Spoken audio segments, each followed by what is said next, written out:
안녕하십니까. 다도건축사 사무소의 최현철 건축사입니다. 이번 시간에는 건축 허가 변경, 설계 변경에 대해서 한번 설명드리려고 하는데요.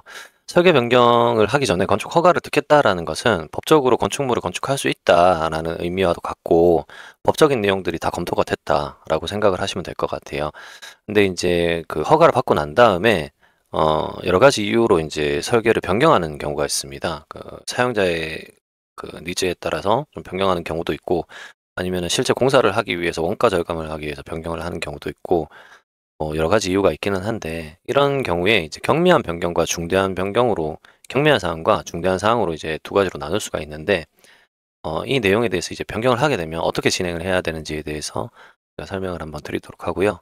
법령 정보부터 먼저 설명을 드리고 그다음에 이제 요약한 내용을 한번 설명드리도록 하겠습니다. 자, 우선은 법령 정보에서 건축법 제16조 허가와 신고 사항의 변경이 있는데 허가와 신고사항 변경에서 제1항에 건축주가 제11조나 14조 11조는 건축 허가고 14조는 건축 신고입니다. 따라서 허가를 받거나 신고한 사항을 변경하려면 변경하기 전에 대통령령으로 정하는 바에 따라 허가권자의 허가를 받거나 특별자치시장, 특별자치도지사 또는 시장군수구청장에게 신고해야 된다. 다만 대통령령으로 정하는 경미한 사항의 변경은 그러하지 아니하다라고 되어 있습니다. 그러니까 신고를 해야 되고 변경사항이 있으면 신고를 해야 되는데 경미한 사항인 경우에는 신고를 안 해도 된다라고 이야기를 하는 거고요. 그 내용이 2항에도 이어지는데 1항 본문에 따라 허가나 신고사항 중 대통령령으로 정하는 사항의 변경은 제22조에 따른 사용 승인을 신청할 때 허가권자에게 일괄하여 신고할 수 있다라고 되어 있습니다. 1항의 본문에 따라 허가나 신고사항 중 대통령령으로 정하는 사항이라고 되어 있는데 여기서 말하는 대통령령으로 정하는 경미한 사항이라는 거는 이제 준공 때, 그 경미한 사항일 경우에 준공 때 일괄 처리할 수 있다라는 내용을 담고 있는 거고요. 사항과 사항은 별도로 저희가 준용해야 되는 법령 조항들이 나와 있습니다. 그리고 건축법 시행령으로 넘어가시면 12조 허가 신고 사항의 변경 등이라고 되어 있는데 1항에 법 16조 1항에 따라 허가를 받거나 신고한 사항을 변경하려면 다음 각 호의 구분에 따라 허가권자의 허가를 받거나 특별자치시장, 특별자치도지사 또는 시장군수, 구청장에게 신고해야 된다라고 되어 있습니다. 1항 1호에 보시면은 바닥 면적 합계가 85제곱미터를 초과하는 부분에 대한 신축, 증축, 개축에 해당하는 변경인 경우에는 허가를 받고 그 밖의 경우에는 신고를 해야 된다라고 되어 있고요.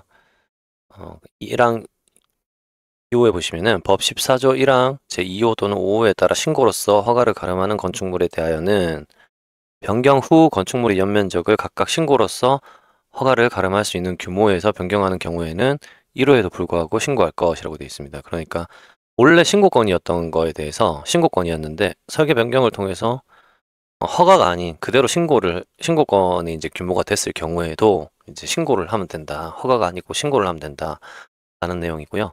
1항 3호에서 건축주, 설계자, 공사 시공자 또는 공사 감리자를 변경하는 경우에 신고를 해야 되는데 이거는 이제 관계자 변경이라고 하죠. 관계자 변경이라고 해서 별도로 변경을 하시면 되고 특별히 어렵지는 않습니다. 이거 간단하게 진행이 됩니다. 자, 그리고 2항을 보시면은 법 16조 1항 단서에서 대통령령으로 정하는 경미한 사항의 변경이란 신축, 증축, 개축, 재축, 이전, 대수선, 용도 변경에 해당하지 아니하는 변경을 말한다라고 되어 있습니다. 그리고 3항은 제16조 2항에서 대통령령으로 정하는 사항이란 다음 각 호의 어느 하나에 해당하는 사항을 말한다라고 해서 5가지가 나와 있고요. 요거는 제가 밑에서 요약해서 설명을 좀 드리겠습니다. 그리고 사항을 보시면은 제1항에 따른 허가나 신고사항의 변경에 관하여는 제9조를 준용한다라고 되어 있는데 구조를 보시면 제9조 건축 허가 등의 신청에서 11조 1항에 따라 건축물의 건축 또는 대수선 허가를 받은 자는 국토교통부령으로 정하는 바에 따라 허가 신청서에 관계 서류를 첨부하여 허가권자에게 제출해야 된다. 다만 이렇게 예외사항이 조금 있고요. 그 다음에 구조 2항을 보시면 허가권자는 11조 1항에 따라 허가를 하였으며 국토교통부령으로 정하는 바에 따라 허가서를 신청인에게 발급해야 된다라고 되어 있는데 설계 변경이 건축 허가 최초의 허가와 크게 다르지 않습니다. 내용 자체가 들어가는 내용들이 크게 다르지가 않고 전부 다 챙겨서 이제 들어가야 되다 보니까 구조를 준용한다라고 되어 있습니다. 자, 그러면 요약 내용은 법령 내용을 요약해서 한번 설명드리도록 하겠습니다. 자, 3가지로 구분을 해놨는데요. 우선은 첫 번째는 허가 및 신고 변경. 허가와 신고를 하셔야 되는 내용들이에요. 설계 변경을 하셔야 되는 내용들인데 요거는 바닥 면적 합계가 85제곱미터를 초과하는 신축, 증축, 개축에 해당하는 변경은 허가를 받으셔야 되는 거고, 그 밖에 85제곱미터 이하의 변경 같은 경우에는 신고를 별도로 하셔야 되고, 건축 관계자 변경, 그다음에 건축주, 설계자, 공사 시공자, 감리자 같은 경우에는 별도로 신고를 하셔야 되는 걸로 보시면 되고요. 경미한 변경이라고 있는데 이것도 이제 일괄 처리 사항으로 그 사용 승인 시에 같이 할 수가 있습니다. 같이 하는 겁니다. 신축, 증축, 개축, 재축, 이전, 대수선, 용도 변경에 해당하지 않는 변경인데 이거 불필요라고 되어 있지만 이거 준공 때는 준공도서에 다 들어가야 돼요. 같이 일괄 처리할 때는. 이건 제가 수정을 좀 해놓도록 하겠습니다.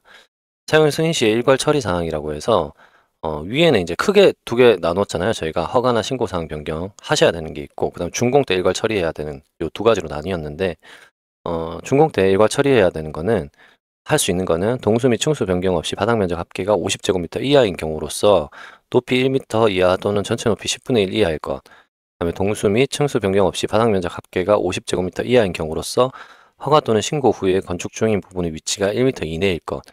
동수 및 층수 변경 없이 바닥 면적 합계가 50제곱미터 이하일 경우로서 건축 신고 대상에서 건축 허가 대상으로 변경하지 않을 것. 그다음에 동수 및 층수 변경 없이 변경되는 부분의 연면적이 10분의 1 이하일 것. 연면적 5,000제곱미터 이하의 건축물의 경우 각 층의 바닥 면적 50제곱미터 이하 변경만 해당되고요. 대수선에 해당하지 않는 경우, 이 경우들은 전부 다 일괄 신고를 하시면 됩니다. 신고 사항을 모두 충족하셔야 되고요. 일괄 신고를 하시면 되는 내용이고, 경미한 사항 같은 경우에도 사용 승인 시에 일괄 신고를 같이 하시면 됩니다. 같이 내용 같은 내용이에요. 이렇게는. 그리고 신고 요게 경미한 사항도 그렇고, 도면이 최종적으로 허가가 났다고 하더라도 준공도서가 별도로 저희가 들어가잖아요. 허가도서가 들어가고 준공도서가 들어가는데, 요게 예전에는 종이로 되어 있었기 때문에 쉽게 찾아보거나 뭐 이따가 뭐 폐기되는 경우도 있었어요. 근데 지금은 이제 온라인으로 세움터라는 온라인에서 이제 저희가 도면을 다 업로드를 시키기 때문에 이게 기록이 계속 남아 있습니다. 그래서 입주자들이나 아니면은 뭐 필요로 하시는 분들에 한해서 동의서를 구하고 정보 공개를 요청을 할 수가 있어요. 그러면 이제 정보 공개를 했을 경우에 그 도면들을 일괄적으로 받아보실 수가 있기 때문에 설계 내용이 변경된 게 있으면 전부 다 반영을 해서 설계 변경을 하시던지 아니면 준공 때 일괄 처리 사항으로 전부 다 반영을 하셔야 됩니다. 나중에 이제 도면이랑 건축물이 또 다르면 안 되겠죠. 네.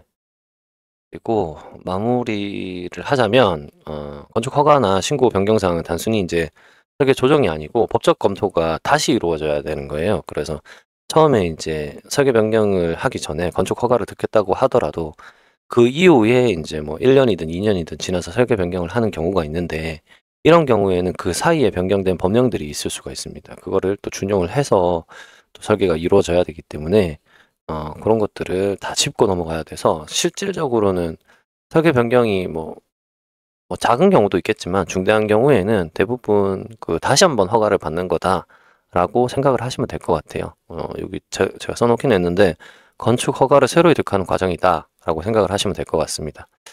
그래서 이제 최초에 설계를 진행하실 때부터 설계 변경을 하지 않을 수 있게 그걸 염두에 두고 이제 설계를 진행하시면 제일 좋고요. 불가피하게 설계 변경을 하게 된다고 하시면은 어쩔 수 없지만 뭐 그런 부분에 대해서는 한 번 더 검토가 이루어져야 되지 않나 이렇게 생각이 됩니다.